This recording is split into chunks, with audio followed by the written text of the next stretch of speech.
In today's video, I'm going to show you a really simple setup for getting beautiful abstract photos just like these.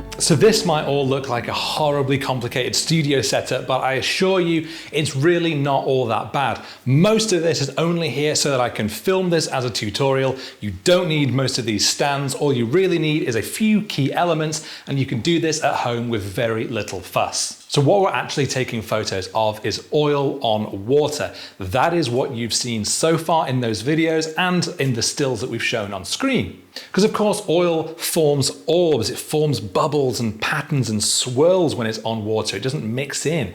And that allows you to focus on the oil and have something underneath it, different colors, different textures, creating all kinds of different patterns. So the only actual kit that you need for this is of course your camera with a macro lens. At the moment I've got a 50mm macro on here. You need something to contain your water and oil. It has to be a see-through object. It could be a plastic container. It could be a glass baking tray. In this instance I've just gone for a glass Pyrex jug because there is nothing printed on the bottom. There's no texture. You can see right the way through it. And of course that is critical because what we're going to be doing is shooting down through this water, through the oil, and then through the glass of whatever you've got as your receptacle, and it will be looking down at the colors below. So let's take a closer look at the exact setup that I've got here. Okay, so let's start at the top. We've got the camera up here, the macro lens is on, and it's suspended, as you can see, right over the jug of water with a thin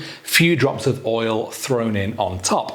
Now, you don't need the clamps for this. You don't need to have this all mounted in place. As I say, that's just to make it easier to show you on the video. A lot of the first experiments I did with this, I was literally just holding the jug in one hand, holding my camera above, and just keeping manual focus, moving it in and out, and firing away plenty of photos, and usually one or two of those will come out nice and pin sharp. You definitely don't need all of this. This is super simple to do at home without all of this setup. But of course, just taking photos of oil and water by itself is pretty boring because neither of them have any kind of color. So that is when these background sheets come in. These are just standard sheets of colored paper that you can get from anywhere. Any kind of craft shop, something like that will do. And you can mix and match your colors. You can choose all kinds of things because this is what the camera is going to see through our water and oil. Of course, it is important to think about what sort of colors you want. So think about complementary colors. Think about colors that are going to work well together.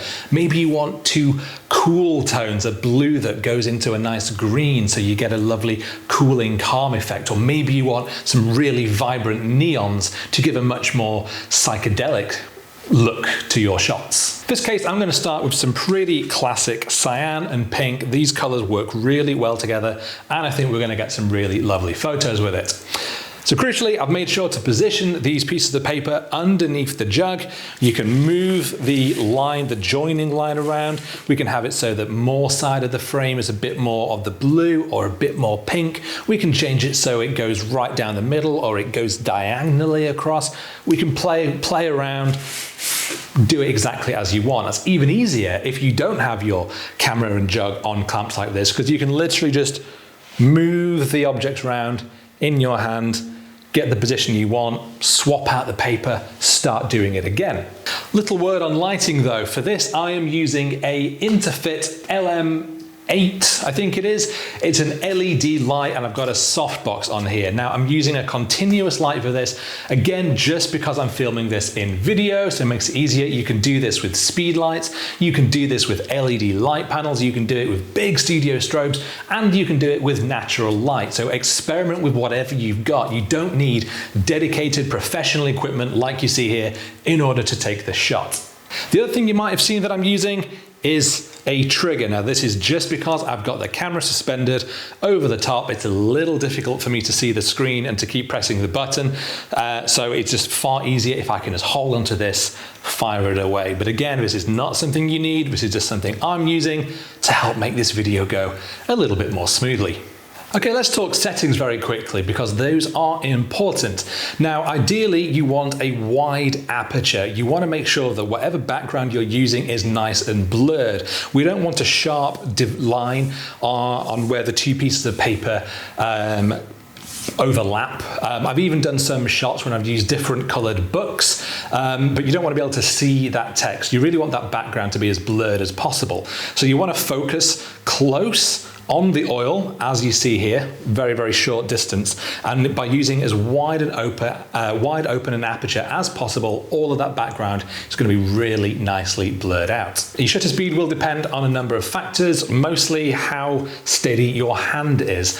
Typically, I wouldn't want to shoot anything less than 1/100th of a second because the oil does swirl slightly, it is moving around, and of course, if you are hand holding and shaking things about a little bit, then quickly your photos will get quite blurred if you're using quite slow shutter speeds. So I would say that 1/100th of a second should be your minimum, but if you've got enough light, if you're using speed lights and strobes and you can get that to 200th of a second, then your photos will be even sharper.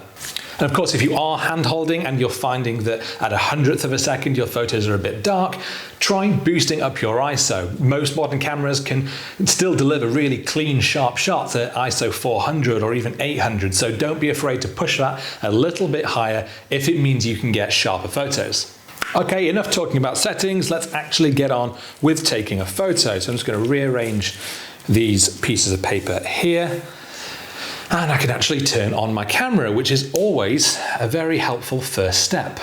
Now, the extra little thing that I didn't mention is that you do need something to agitate the oil on the water. In this case, I'm just using a drinking straw, but anything will do, a little stick or a pen, just to mix up that oil a little bit, because once it's on the water, it will sort of coagulate all together into one big mass, and obviously that isn't really anything. So you need to get your straw in, get whatever it is, swirl it around, break up that one big oil mass into lots of little streaks, lots of little globules and things, all kinds of interesting patterns. It does look very, very psychedelic. And doing that as well is going to give you something to focus on. So the thing to do at this point, particularly when you're using live view, and if you are using continuous lights like LED lights, or if you're maybe just using this next to a window and you're using natural light, play around with that light. Have a look at live view, see how it looks. At the moment, this was looking a little bit too bright. I couldn't really see where the oil was on top of the water. Whereas now, just by having moved it slightly away, it's still bouncing that light in, bouncing it a little bit off the wall. We're getting some of the edge of that light, and that is really helping light things up. So I'm going to start taking some photos.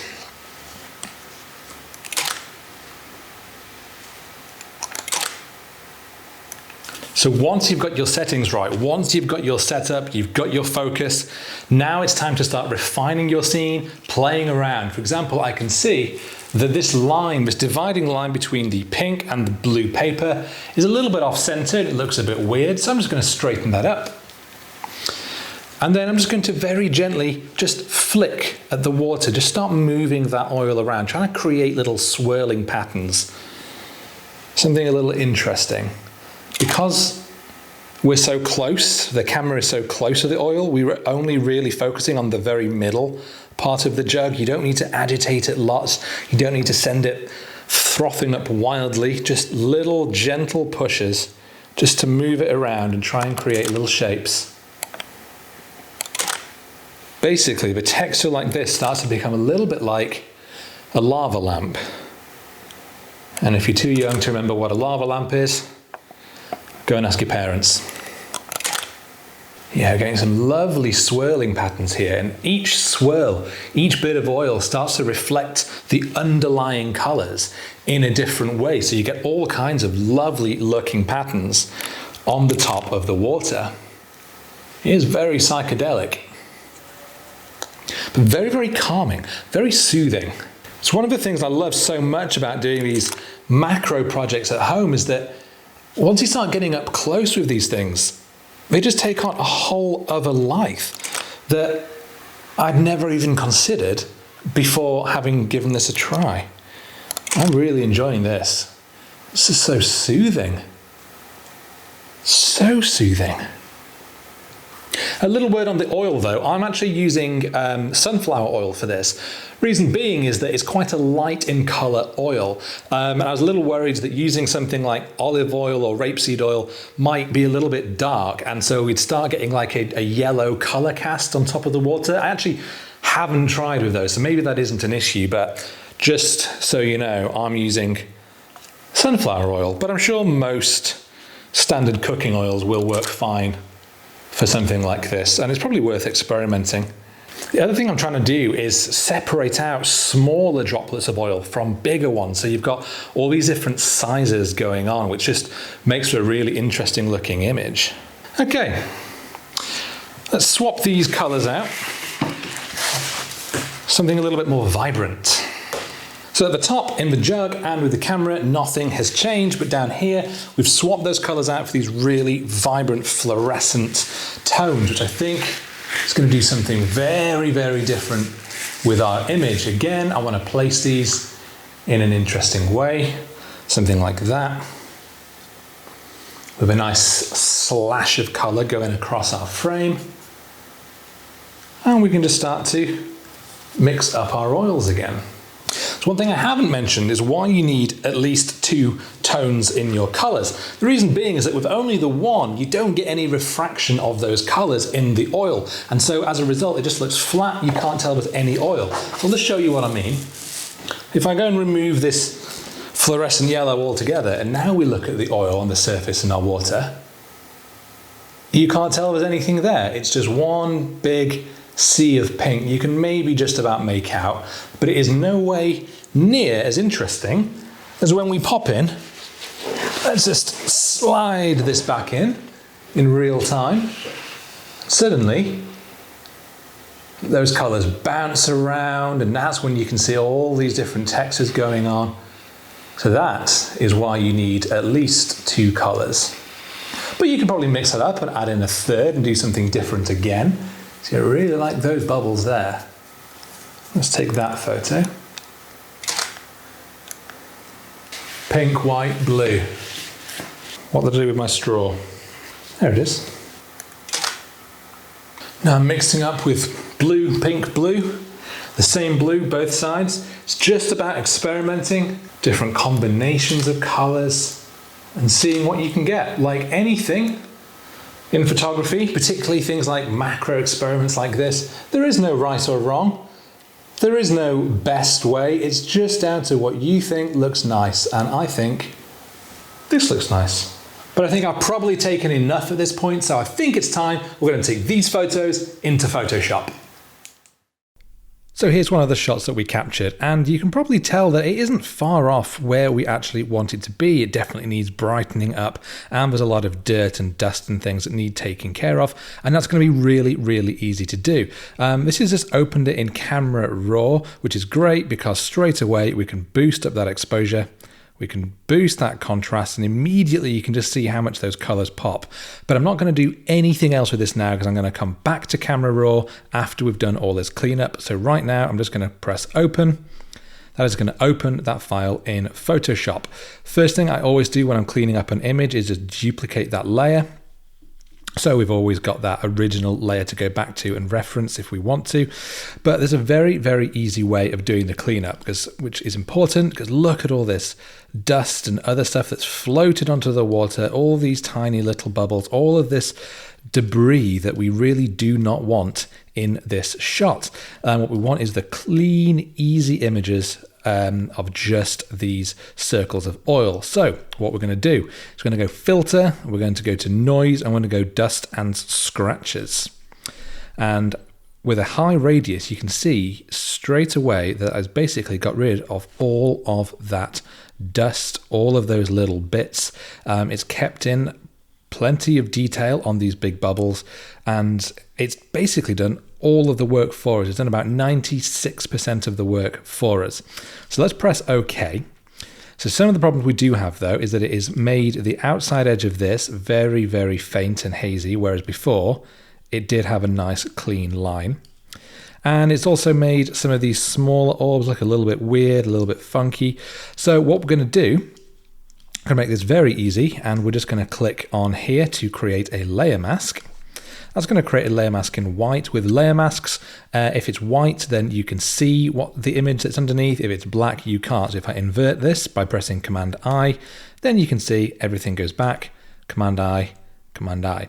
Now, depending on your image, if you want to get rid of almost everything in this, kind of like we do, then it is easier to leave it as white and then just paint back in the bits you want to rescue. Otherwise, you can, of course, leave it as, you can turn it black and then just simply get a white brush, something big like this, and then paint over where you don't. And look at that. Look how quickly all those little bits just sort of leave.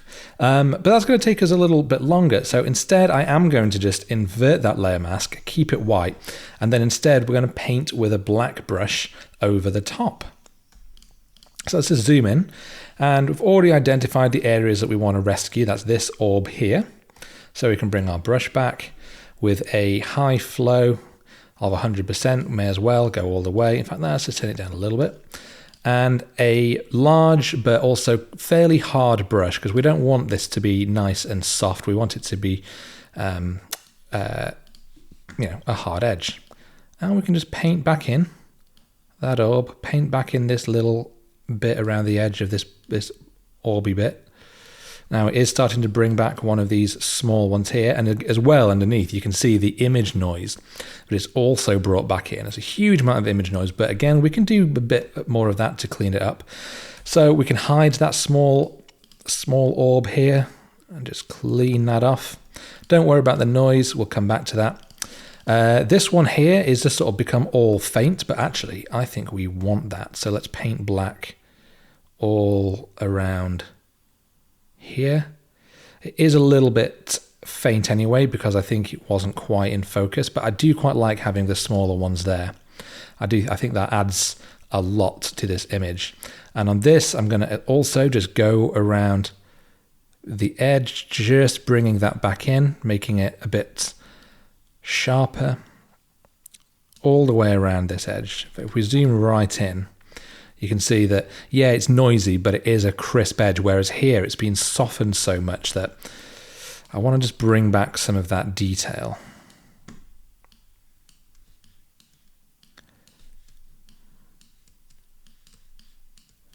Something like this. I think that's probably about everything I want to do, but look at that all in the middle. It's so smooth, so glossy. I absolutely love it. And certainly around the top of this one. Slightly bigger brush size, and again we can just go around, paint this all back in, get that line back instead of it being just a haze. But again, what we've got is lots of smaller ones, so smaller brush size, flip it back to white and just paint that dust and scratches layer back in. Again, we're not paying attention to the difference that you can see in texture with the noise. We can ignore that completely. Something like that. A little bit like this. It's such a quick way of doing it. Just getting rid of these small little bits that you don't want. Very, very speedy. Now, some of the little ones I do like. So let's zoom out. Yeah, you know what? I just like that tiny little extra. It's like a moon going around or a planet going around the sun. This one's got its own little moon. This one's got its own little moon. This one's got its own tiny moon. So I do quite like that. These ones are too small for me. These ones just become, they look a little bit like dirt and grit from a distance. So yeah, I want to get rid of those. But everything else is looking really nice. Let's undo this bit here a little bit and just redo that. Oops. Just be careful not to go too much over this edge, and actually there it is. So what I'm going to do is just put this back, And then I think, let's just try getting the patch tool. Just drawing a patch there, doing that, deselect, and that is pretty much, yeah, you know, that's enough. If you zoom back out, you'd have no idea that was there. That is pretty much the cleanup, except for some of these areas here. You know, this was, if we just turn that layer off, this was quite a big orb. I mean, look at the difference that makes. And we haven't had to go around and clean all that up bit by bit. That's just relying on those tools. But there is sort of a smudge. So again, patch tool, we can draw a ring around that smudge, drag it over. I'm going to do it on this layer. There we go. Deselect, and then you'd never know it was there. And you sometimes do find once you sort of move a layer around, you start to notice little bits, there's tiny little shadows of what used to be an orb, but you know, with most of them I'm really not that fussed because you'd never know they were there. Here's one, hiding away in the bottom. Here's another. So it's very, very easy to do. Very straightforward. This is not difficult Photoshop work. You do not need to be a commercial level retoucher. I should know because I'm not one. And there we go. That is our cleanup done. And look at the difference it's taken it from being quite a amateurish, dirty shot, lots of grit, lots of bits hanging around, spoiling our shot. Look at all this. Bits of fluff and dust which has sort of floated down onto the surface of the water. And now it's clean, it's beautiful, it could be an amazing 3D render. It's very, very nice, very peaceful, but that's not everything that I want to do. So Command D is going to merge that layer down into our background, and I'm just going to duplicate that. We're going to go filter, and now we're going to go back into that camera raw. And here's where we're going to give things a bit of a kick. Up that exposure a bit more, it's still a little bit dark for my tastes. Up that contrast, really boost that up. I'm going to grab the dehaze and bring that, and look how much of a difference that makes. It makes those colors bold, it ups that contrast. I think that looks so much nicer with a little bit of dehaze. Don't want to do anything with clarity because we've just tried to smooth everything out. You don't want to then go start trying to add it back in. So I'm going to leave the clarity at 0. And at this point, it really is just down to whatever you think works best for your own image. So play around with these sliders. Maybe give the whites a little bit of boost. You know, with some of these, it works well, having them being very saturated, big, bold, vibrant colors. Personally, I think for some of these ones, though, particularly with this nice soft pink, that actually having quite calming tones works quite well. So I'm going to knock that vibrance down just a touch.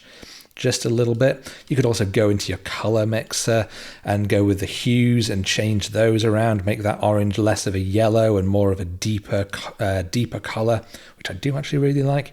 Maybe play around with those reds too. You know, you can adjust these exactly to taste. And the great thing is that because this is already quite an abstract scene, there is no right or wrong. It's not like you're taking a landscape image and playing around with the colors so that it becomes this weird fantasy scene. What you're doing is, you know, these are colors that you've already just created, so why not go wild and see what you can do with them? So, you know, play around, do what you want, have a good time. The last thing that I am going to do, though, is just see about doing a little bit of that noise reduction. It's not even slightly noticeable, but I am still going to just play. I'm going to go to noise, and we're going to go to reduce noise. And I don't really think it's going to make any difference. But let's just do that anyway. Just click OK. And I'm going to go to filter, and I'm going to go to sharpen, and going to go to unsharp mask. And let's just see if whacking up the sharpening just helps define those edge lines a little bit more, because it might do. So bring it up quite a lot, but then I'm going to bring up the radius so that it really is only applying to those edges. Something like that. Let's go OK. Fit back on screen. You know what?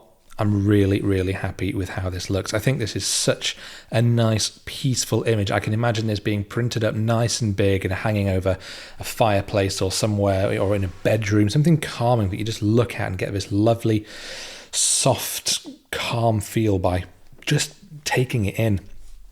It also works extremely well as a phone background. I've done a few of these and I think they look really, really nice having these things because they don't have a lot of distracting elements, so they work super well as phone backgrounds. So definitely something to consider if you want to make some of your own phone backgrounds. And of course, if you want to use any of mine for your phone backgrounds, then I guess you can let me know. But that does bring me to the end of this video. I really hope you've enjoyed seeing how I go about taking these kind of modern abstract photos and how I would transform them into something cool and calm like this in Photoshop. If you have enjoyed this video, then do please hit that like button. It genuinely is a big help to the channel. And if you haven't subscribed already, then do please consider subscribing. I've got plenty more macro videos like this in my back catalog already that you might be interested in. And I do have some other ones coming up. I've also just realized, as I was doing my outro, that I've left some bits undone. But you know what? I'm not going to do that now. You've seen how I do it, and I was about to end and let you go about your day again. So that's what I'm going to do. Thank you for joining me, and I will see you next time.